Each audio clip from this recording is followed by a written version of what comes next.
artigo do passado que você fala de telenovela, mas esses atuais, esse caminho que você veio vindo com a questão das abordagens biográficas, para mim é muito interessante. O reality show, você tem uma câmera onde você abre e ouve as histórias. Nós estamos aqui para entrevistar a professora doutora Lília Junqueira, hoje, dia 31 de março de 2021. Você autoriza, professora? Concordo. Ok, bom, em primeiro lugar eu quero agradecer à Lúcia o convite, é um prazer estar aqui, né, e mandar o meu alô, né, o meu bom dia, ou boa tarde, a minha saudação. A questão das representações sociais é um conceito que é muito utilizado na psicologia, mas nas ciências sociais e na área de serviço social, que é uma área também que, vamos dizer, conecta mais a psicologia com a sociologia, esse conceito ele é muito utilizado. Ele abarca questões que são subjetivas do indivíduo. Então, foi um conceito que me ajudou porque eu fiz uma opção pelo estudo, vamos dizer, empírico, na área da comunicação e da mídia. Mas o que me interessava mais era, dentro de uma perspectiva sociológica, entender como é que a mídia, no meu caso, que eu estudava, né, na época, era a televisão, ajudava a conformar, de uma certa forma, ou entrava em diálogo com toda a população, com uma grande parcela da população, que na época dos meus livros, que eles foram publicados, a televisão ainda era um meio, né, um veículo de comunicação assistido pela maioria da população. E como é que certas ideias, certas noções, certas formas de ver o mundo, daí o conceito de representação, né? A representação é como você vê a realidade e você entende essa realidade. Em sociologia, a gente costuma dizer que o real não existe. A gente entra em contato com o real de forma indireta. Como? Fazendo do real que a gente, né, desse real concreto que a gente vive, uma representação mental, uma ideia, né, na cabeça mental, e é com aquilo que a gente trabalha, na verdade. As telenovelas, elas são um produto, elas são um objeto concreto, material, elas são uma mercadoria, elas têm várias formas de você pensá-la do ponto de vista econômico, do ponto de vista profissional. Elas também são conformadoras, vamos dizer, da consciência coletiva.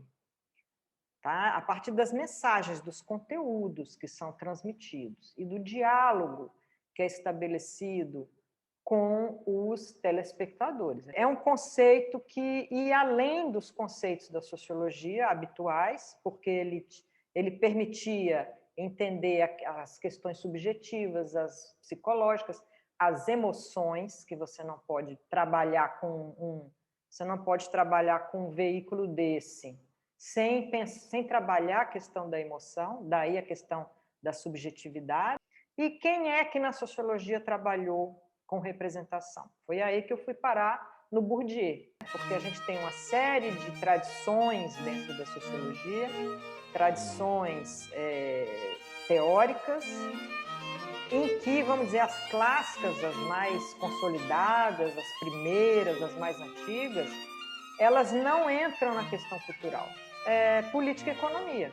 Se você pegar Marx, Weber, Durkheim, eles vão trabalhar só com, vamos dizer, essa sociedade hard. Jurídica também entraria. Quando a gente tem a chegada da sociologia contemporânea, e o Bourdieu é um dos primeiros, ele foi formado na escola antropológica, foi aluno do Claude Lévi-Strauss, então ele tem uma tradição que é estruturalista, que ela é nova com relação a essas anteriores. Então, a grande produção intelectual do Bourdieu foi trabalhando as questões da cultura, as formas de pensar e as representações do social. E da própria ciências sociais, né, que a nossa ciências sociais, pelo menos no Brasil, ela é bastante marxista, né, principalmente Raymond Williams, né, que a Lúcia trabalha, todo esse pessoal, eles têm também uma abordagem de trabalhar com conteúdo, de trabalhar com cultura, mas a ótica ela é diferente da ótica do Bourdieu. Professora Lília, é muito interessante, você está trazendo o seu porquê, e é muito importante porque, através do seu porquê, eu entendo por que eu tenho que me apoiar também nesse processo. Porque quando a gente fala dessas representações, né, biográficas, e a gente fala da maternidade ou da mãe, e principalmente o objeto do meu produto, que são maternidades conflitantes, é porque a gente está lidando com a subjetividade, como você colocou, né? Essas biografias relatadas por essas personagens das entrevistas, eu me deparo com muita emoção. E eu estou encontrando muita dificuldade de como colocar isso em meios até quantitativos, né, essas expressões de emoção. E aí eu queria que você falasse um pouquinho especificamente desse conceito de hábitos. O hábitos é um dos conceitos principais do Bourdieu, né? O edifício teórico que ele construiu se apoia em dois grandes conceitos, né? Que é o conceito de hábitos e o conceito de campo social, né? Então, para o Bourdieu, como é que ele vê a sociedade? Ele vê a sociedade, em primeiro lugar, o indivíduo, ele não é uma coisa substancial, independente e que não tem, e que você pode estudá-lo independente das suas relações sociais, né? Então, o indivíduo, ele não é algo solto na sociedade, né? O indivíduo, ele é produto da sociedade, ele é formatado pela sociedade, né? Então, por isso que o Bourdieu ele dá uma grande importância à questão da socialização, que é como que o indivíduo que vem ao mundo numa determinada sociedade, ele vai aprendendo regras de interação, e isso vai acontecendo devagarinho, de forma muito natural, de maneira que não é uma pressão sobre o indivíduo, é de fato uma construção conjunta, né, entre a sociedade e aquelas pulsões, aquele algo que o indivíduo traz que é só dele, né? Que é só dele, inclusive as emoções, né? Então, as emoções elas vão ser trabalhadas nesse processo, vai haver um refinamento, uma sofisticação das emoções, né? Quando o bebezinho nasce, ele sente raiva quando ele está com fome, ele sente alegria quando ele está com a barriguinha cheia, né? Então, são emoções bem, vamos dizer, primárias. À medida que ele vai crescendo, que ele vai interagindo, essas emoções vão começando a se desenvolver, né? E vão gerando outras e vai complexificando, né? Vai aumentando o leque de emoções que é possível se sentir, né? Então, é a sociedade que faz isso. Se o indivíduo não estivesse vivendo em sociedade, não haveria esse desenvolvimento, né?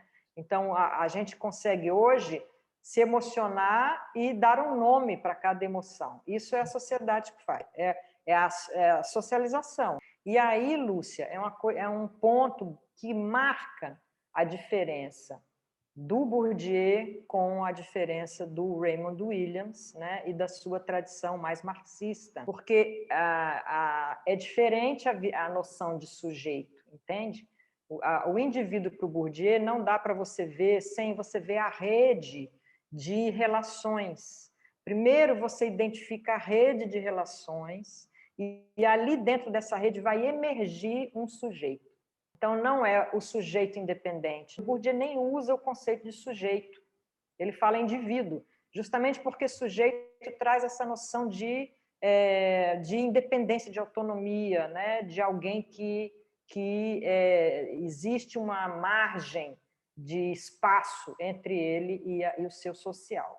O indivíduo ele vai se desenvolvendo aos poucos, modos de pensar, modos de sentir, as emoções estão aí também, que elas são permanentes naquela sociedade, entende? Nós aprendemos a nos emocionar com as gerações mais velhas, né? A nossa mãe nos ensina alguma coisa sobre emoção, alguma coisa sobre a percepção e a representação da vida.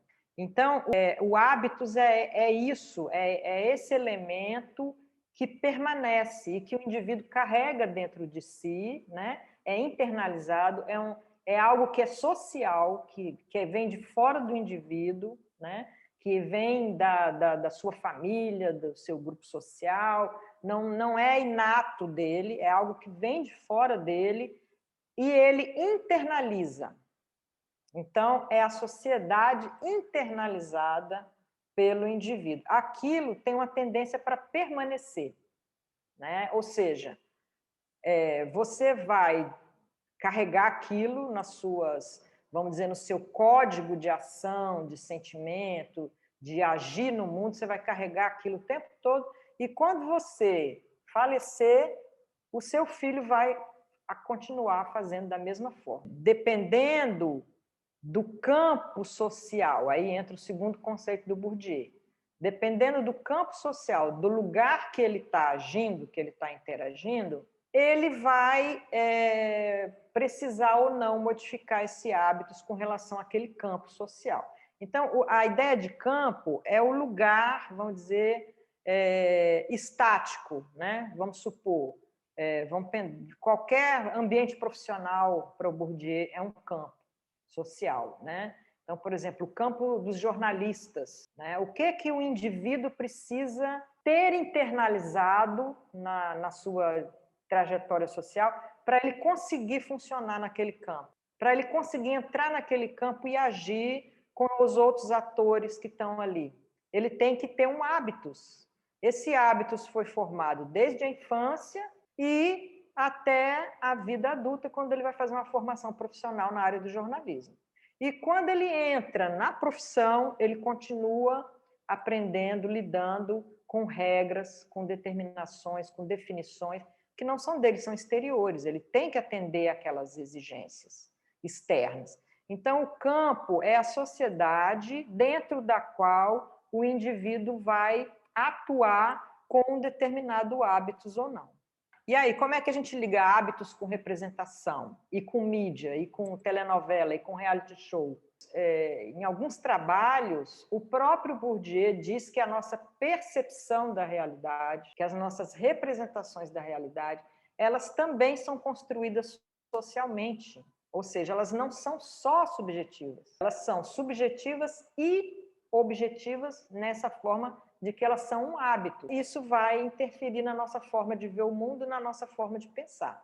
E na nossa forma de assistir os conteúdos midiáticos, entendê-los, interpretá-los, usá-los, né? Isso para os receptores. E para os produtores, todo o trabalho, toda a montagem que o produtor do conteúdo ele tem que fazer, isso vai entrar o próprio hábitos dele, que se profissionalizou naquilo, mais as exigências externas de um público que vão fazer pressão naquele campo. Qual é o seu público-alvo? Você não pode produzir qualquer coisa para qualquer pessoa. Então, vem uma pressão de lá. Então, essas pressões todas, elas vão, talvez, modificando hábitos, né? E aí o trabalho do Bourdieu é mostrar isso nos mais diferentes campos sociais, né? Na religião, na educação, na economia, na política, nos lugares que você tem, né? Na Ásia, que tem uma organização social diferente da ocidental. Então, ele vai pegar empiricamente tudo quanto é exemplo na mídia, né? E o meu trabalho foi muito em cima disso, tentar ver como que na mídia a gente tem como né, que o hábitos do indivíduo, tanto o indivíduo que produz como o indivíduo que recebe o conteúdo, como que aquele algo social que é permanente dentro dele interfere nesse processo. Excelente, excelente. Entendeu? Nossa, eu adoro quando eu explico e a pessoa entende. Depois gente, não só entendi porque eu queria mais perguntas, assim, me criou, porque eu acho que o debate ele é bom quando ele te surge mais perguntas, né? Quando você me coloca esses conceitos dentro do produtor e do receptor, e como seria dentro do protagonista? Quando a gente fala de reality show, drama familiar, eu tenho um sistema família, um processo familiar que está ali incorporado, né? Um hábitos. Quando uma equipe chega, uma especialista, ela tenta mudar esse hábitos, interferir na própria biografia dela, né? Na situação. Porque quando você analisa a telenovela, a gente está falando de ficção, né? E quando a gente fala de documentário, de realidade. Porque o que a gente está trazendo aqui, professora Lilian, é um manual crítico de como se fazer esse tipo de série.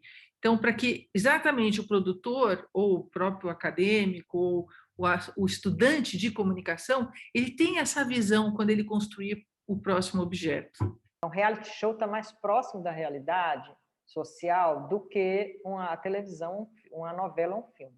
Então, eu acho que deve ser mais fácil de você trabalhar com os conceitos sociais com um documentário, né? Porque você vai, eu acho que você vai trabalhar com as representações sociais mais conhecidas das pessoas, né? Não vai trabalhar tanto com questões morais, né? Noções do que é certo e do que é errado, que são coisas que são muito colocadas nas novelas, né? E a novela, ela vem da ficção vem daquele esquema, né, de narrativa muito conhecido do herói, do obstáculo que você tem que superar. O herói tem o protagonista, né, que é o herói, ele tem que superar determinados obstáculos para chegar num ponto final, né, de resolução, que é o final, né, que pode ser um final feliz ou não. Então, eu não dava para sair muito desse esquema estudando novela, né? Já reality show, não. Reality show você não precisa tanto entrar, você não está muito preso a esse esquema, você está mais solto, né? E a forma como as pessoas estão se relacionando com aquele produto, tanto o receptor como o produtor, como o próprio protagonista, né? É uma coisa mais próxima da vida cotidiana, da vida real. É mais fácil de estudar. O que eu acho interessante, como você colocou, Lúcia, quando você está fazendo um produto assim, vamos dizer, vamos pegar como exemplo as duas protagonistas ali que estavam, né, solicitando a ajuda de um especialista para ensinar o filho a dormir, quer dizer, o que fazer para fazer com que o filho dormisse e elas pudessem dormir à noite. Isso daí é um exemplo muito interessante, porque as duas, elas são as protagonistas, né? As duas mães. Quais os hábitos que elas tinham, né? O que elas achavam que dava mais resultado? E, principalmente, a gente percebe muito isso na atuação delas, o que era melhor para a criança, né? Quando eu assisti, eu notei muito isso. O que está pautando esse hábitos da mãe, né? O que está pautando, o que está por baixo? A necessidade, aquilo que é melhor para o meu filho, aquilo que é melhor para o meu filho. Então, eu não posso agredi-lo, eu não posso né, obrigá-lo, eu não posso colocar uma regra que vai, né, atrapalhar, que vai traumatizá-lo, né? Eu preciso que ele fique tranquilo, que ele faça o que é importante para ele, mas que ele faça isso numa condição de calma, de tranquilidade, né? Que ele entenda a importância de dormir, né? E não que eu de fora venha provocar alguma coisa, né? Bloquear a vontade de brincar à noite, etc, etc. Então, esse é o hábito das protagonistas, né? E aí chega a especialista, que é um hábito, né, que não estava funcionando bem. Quer dizer, isso, vou dizer, daquilo que a gente vê, né? Porque você pode, inclusive, começar a se perguntar: será que elas foram educadas desse modo? Né? A educação que a gente dá aos nossos filhos, ela vem um pouco daquilo que a gente aprendeu quando a gente era criança. Ou, enfim, a gente vivia na família dos nossos pais, né? Será que aconteceu o quê para eles? Será que esse é um hábito delas? Ou será que já é uma modificação com relação àquilo que elas vivenciaram na vida delas anterior, né? E aí que eu acho que é a importância da memória, né, no hábitos, para falar de hábitos e memória, porque o hábitos é uma memória do comportamento que se repete. Então tem tudo a ver com hábitos. Eu vi hábitos ali em tudo. Ai, que legal. Olha só o que é a mudança de hábito. Ricardo agora não precisa mais de mamadeira para dormir. E a família toda tem bons sonhos. Eu acho que o reality show é uma coisa, ele tem funcionalidades muito boas para educativas, né, de aprendizagem e de memória também, que é o foco do seu estudo, né? Quer dizer, ver essas protagonistas e essas crianças, né? O que o reality show deixa para elas, né? Um momento gravado riquíssimo, né? Como é que era a nossa relação. E ela pode recuar a partir daí no tempo, né? Como eu falei, ver como era a relação dela com a mãe. Ela pode avançar no tempo, né? Então, é um material riquíssimo de memória e de aprendizagem. Então, vamos encerrar por hoje a parte 1. Vamos fazer uma foto, nós duas? Deixa eu ver se eu faço de óculos. Que eu tiro óculos, agora eu sou chinesa, não ficar mais de tirar óculos. o óculos para ficar mais bonito. E, aliás, é impressionante como você internalizou o loiro, né? Você é loiro Foi, agora. meu loiro deu certo agora. Primeiro, muito obrigada, mas muito obrigada mesmo pelo prazer, pela honra de ter aqui você, professora, doutora Lília Junqueira, me ajudando, contribuindo com a minha pesquisa. E agora um sorriso lindo. Atenção. Espera aí, não, ainda não deu certo. Aqui, atenção.